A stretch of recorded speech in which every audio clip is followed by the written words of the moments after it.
మనం ఈరోజు జూలై మాసంలో గ్రహస్థితి ఏ విధంగా ఉంది, దాని మూలంగా ఎవరెవరికి ఎటువంటి ఫలితాలు జరగనున్నాయి అనేటువంటి విషయం చెప్తుంది. నేనైనప్పటికీ కూడా చెప్పిస్తుంది సాక్షాత్ లలిత అమ్మవారిగా భావిస్తూ ముందుగా అసలు గోచారం ఎలా ఉంది అని చూసుకున్నట్లయితే మీనరాశిలో శని, వృషభంలో స్వక్షేత్రంలో శుక్రుడు, మిథునంలో గురువు యొక్క సంచారం జరుగుతుంది. ఆ యొక్క శుక్రుడు 26వ తేదీ వరకు అక్కడ ఉంటాడు. 27వ తేదీ నుంచి గురువుతో శుక్రుడు కలుస్తాడు. అదేవిధంగా మనకి కర్కాటకంలో బుధుడు ఉన్నాడు. మరియు అదేవిధంగా సింహరాశిలో కుజుడు కేతువు యొక్క సంచారం జరుగుతుంది. కుంభంలో రాహు. ఇక చంద్రుడు ప్రతి 2.5 రోజులకు ఒక్కో రాశి మారుతూ ఉంటాడు. అయితే ఈ యొక్క విషయాల వల్ల అంటే ఈ గ్రహస్థితి వలన ఎటువంటి స్థితిగతులు ఉంటాయి, అలాగే ఏ పరిహార మార్గం చేసుకోవడం ద్వారా దాని నుంచి బయటపడతాం అనేటువంటి విషయాలు మనం ఒక్కొక్క లగ్నరీత్యా తెలుసుకుందాం. లగ్నం తెలియని వారు రాశి నుంచి చూసుకోండి. ధనుర్లగ్నము ధనస్సు రాశి. ధనస్సు వారికి సర్వసాధారణంగానే ఇక్కడ కలిగినటువంటి గ్రహస్థితి చూసుకుంటే డబుల్ ట్రాన్సిట్ ఏమో లగ్నం మీద ఉంది. అదేవిధంగా లగ్నాధిపతి వెళ్ళి సప్తమంలో కూర్చున్నాడు. ఇది ప్రధానంగా మీకు ఒక పరిపక్వత రావడానికి, మీ లైఫ్లో ఒక మంచి స్టేజ్కి వెళ్ళడానికి ఇది తోడ్పడుతుంది. అందులో ఎటువంటి సందేహం లేదు. అలాగే సప్తమ స్థానంలో ఎప్పుడైతే గురువు ఉన్నాడో ఇది ఇచ్చేటువంటి రిజల్ట్స్ ఏమిటి? వివాహ సంబంధించినటువంటి ప్రయత్నాలు సఫలీకృతం అవుతాయి దీనివల్ల. అలాగే మరొక విషయం ఏంటంటే ఇక్కడ గమనించుకున్నట్లయితే రెండవ అధిపతి ఎప్పుడైతే 4వ స్థానంలో ఉంటున్నాడో ఇది ప్రధానంగా కొంచెం సాధారణంగానే అర్ధాష్టమి శని అన్నప్పుడు నేను ఒకటే మాట చెప్తాను, అయ్యా ఏమీ కొంపలు మునిగిపోవు, కొన్ని జాగ్రత్తలు తీసుకోండి సరిపోతుంది. లాట్ ఆఫ్ చార్ట్స్ చూసిన అనుభవంతో చెప్తున్నా. కంగారు పడడం వల్ల, భయపడడం వల్ల ఏమీ మార్పులు రావు. సింపుల్గా ఏమీ లేదు. వాహనం కొంటున్నాము, ఎక్కువ లోన్లు పెట్టి కొనేసుకుంటున్నామా? గృహం కొనుక్కుంటున్నామా, ఎక్కువ లోన్స్ పెట్టి కొనేసుకుంటున్నామా? డబ్బులు ఒక ఉదాహరణకు ₹1,00,000 అవుతాయి అనుకుందాం, ఒక 2-3 ఫ్లోర్లు బిల్డింగ్ కట్టడానికి. మనం ఏం చేస్తాం, 20-30 లక్షలు ఉన్నాయి కదా, మిగతావి నేను బయట నుంచి వస్తాయి, లేకపోతే మా ఇంట్లో మా అన్నదమ్ముల మధ్యన ఒక పొలం ఉంది కదా, అది అమ్మేస్తాను కాబట్టి నాకు డబ్బులు వచ్చేస్తాయి, ఆ స్థలం అమ్మేస్తాను వస్తాయి, ఏముందులే స్టార్ట్ చేస్తే వస్తాయి ఇలా అనుకుంటారు. ఇక్కడ జరిగే విషయం ఏంటంటే మీరు ప్రారంభిస్తారు, కానీ అక్కడ అది అమ్ముడుపోకపోవడం వల్ల, అన్నదమ్ములు ఒప్పుకోకపోవడం వల్ల ఆ డబ్బు రాదు. తీరా గబా ఒక 3 ఫ్లోర్లు స్లాబ్లు వేసేసి పిల్లర్లు లేపేసి ఆ డబ్బులు అయిపోతాయి. డబ్బులేమో లేవు, లోన్ ఏమో రాదు. ఒక్కోసారి మీ సిబిల్ స్కోర్ తక్కువ ఉందంటారు.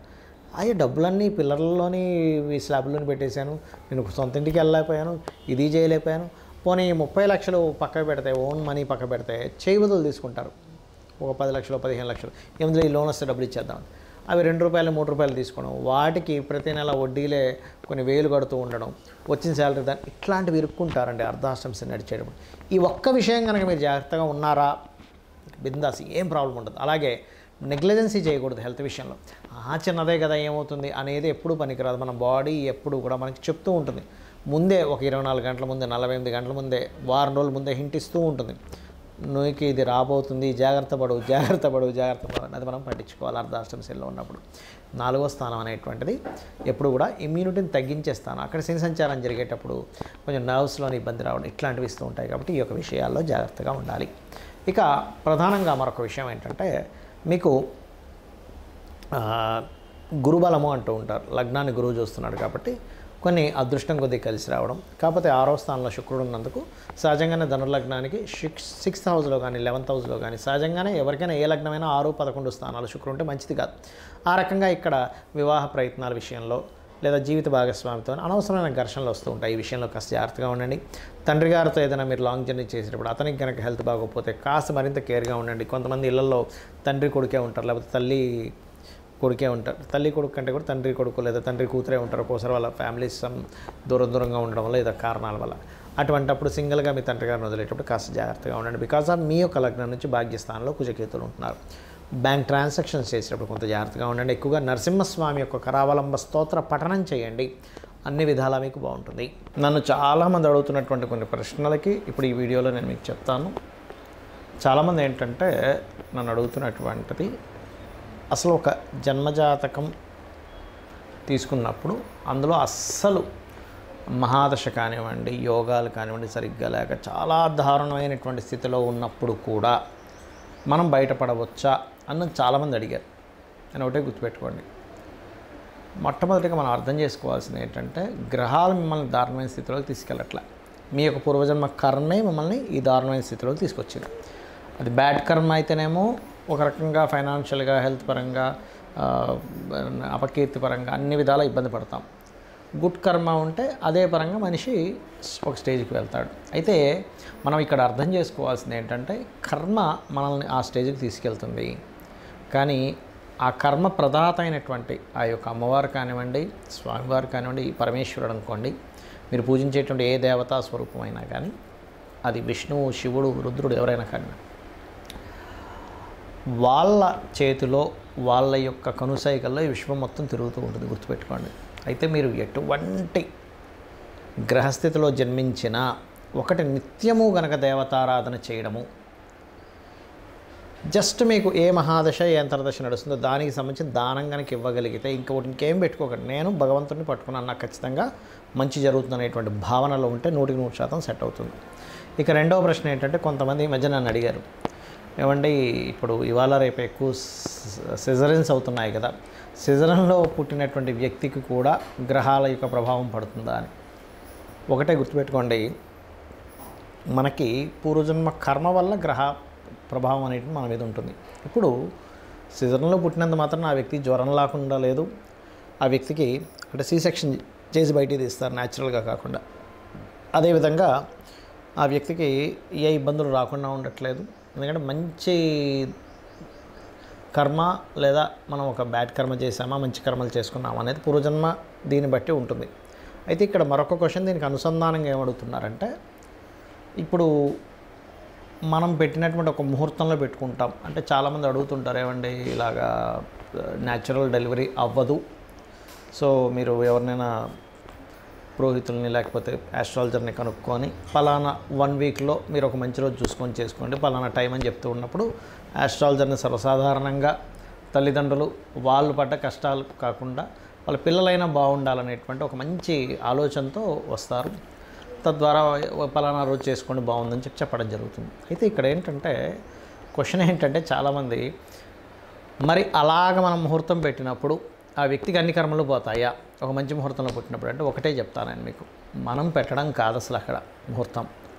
ఆ జీవుడు అక్కడ పుట్టాలని రాసి పెట్టుంటే ఈ యొక్క ఆస్ట్రాలజర్కి కావచ్చు లేదా పంతులు గారికి ఎవరికైనా మన టెంపుల్స్లో ఉండే పురోహితులు ఎవరైనా పలానా రోజు చేసుకోండి అని చెప్పినప్పుడు వాళ్ళ ఆ జాతకుడు మంచి పుణ్యకర్మలు చేసుకుని ఉంటే ఖచ్చితంగా ఆ టైంకి పుట్టేస్తాడు వీళ్ళు పెట్టిన ముహూర్తానికి. లేదనుకోండి, నేను చాలా కేసెస్ చూసింది ఏంటంటే, మంచి ముహూర్తం పెట్టినా కూడా జీవుడికి ఆ టైంలో పుట్టే యోగం లేదు. అంటే ఆ జీవుడు పలానా కర్మలు అనుభవించడానికి ఒక పర్పస్ కోసం పుడతారు. ప్రతి ఒక్కరు కూడా ఖచ్చితమైన ఒక పర్పస్ ఉంటుంది, ప్రతి జీవి ఒక పర్పస్ కోసం పుడుతుంది. ఆ పర్పస్ కోసం పుట్టేటప్పుడు ఏ సమయంలో పుట్టాలో ముందే డిసైడ్ అయి ఉంటుంది. మనము పలానా ఉదాహరణకి ఇప్పుడు ఇది జూన్ మాసం నడుస్తుంది అనుకుందాం, జూలై 10వ తేదీయో పెట్టాం, కానీ వాళ్ళు జూలై 9వ తేదీ తల్లికి కాస్త పెయిన్స్ స్టార్ట్ అయిపోయి ఇమీడియట్లీ హాస్పిటల్లో తీసుకెళ్ళి జాయిన్ చేసేసి డెలివరీ చేసేస్తారు, ఆపరేషన్ చేసేస్తారు. ఎందుకంటే పెయిన్స్తో ఉన్నప్పుడు 10వ తేదీ దాకా ఆఖరిగా 9వ తేదీ వస్తే ఆ రకంగా జరుగుతుంది, గుర్తుపెట్టుకోండి. కానీ సర్జరీ చేసినప్పుడు పుట్టిన అంటే C-సెక్షన్లో పుట్టిన న్యాచురల్గా డెలివరీ అయినా ముందే ఫిక్స్డ్. కాకపోతే ఏంటంటే కొంచెం వీళ్ళు చేసుకున్న పుణ్యం ఉంటుంది, తల్లిదండ్రులు చేసుకున్న పుణ్యకర్మలు ఏవైనా ఉంటాయి, అవి కొంతవరకు వీళ్ళని సరైన సమయంలో పుట్టేలాగా కూడా తోడ్పడుతుంది. అయితే ఇక్కడ చాలామంది ఏంటంటే భయపడుతున్న అంశాలు ఏలినాడు శని, కాలసర్ప యోగం, ఇది చాలా పెద్ద ఎఫెక్ట్ ఇస్తుంది అనేటువంటిది ఒక మిత్తులో ఉంటున్నారు. ఒకటి గుర్తుపెట్టుకోండి, నేను చాలా వీడియోలు చెప్పాను, మళ్ళీ చెప్తున్నా, 180 మంది ప్రెసిడెంట్ల జాతకాలు నెట్లో నేను సెర్చ్ చేసి చూశాను. అందులో 90% ఆఫ్ ఈ యొక్క ప్రెసిడెంట్లకి కాలసర్ప యోగం ఉంది.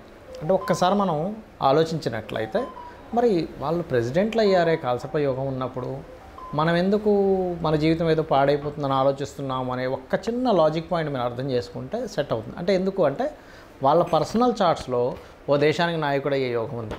కొంతమందికి కాలసర్ప యోగం ఉన్నప్పుడు మంచి డాక్టర్స్ అయ్యారు, మంచి లాయర్లు అయ్యారు, IASలు IPSలు కూడా ఉన్నారండి. ఇంకా చెప్పాలంటే అంటే ఏమిటి అంటే వాళ్ళ కాలసర్ప యోగం కేవలం మనకు శాస్త్రంలో చెప్పింది ఏమిటి అంటే, మీకు చాలా స్పష్టంగా నేను చెప్పబోయేది ఒకటే, కేవలం ఇది దేశకాల పరిస్థితులకు మాత్రమే కాలసర్ప యోగాన్ని చూడాలి, జన్మజాతకానికి అసలు అప్లై చేయకూడదు, గుర్తుపెట్టుకోండి.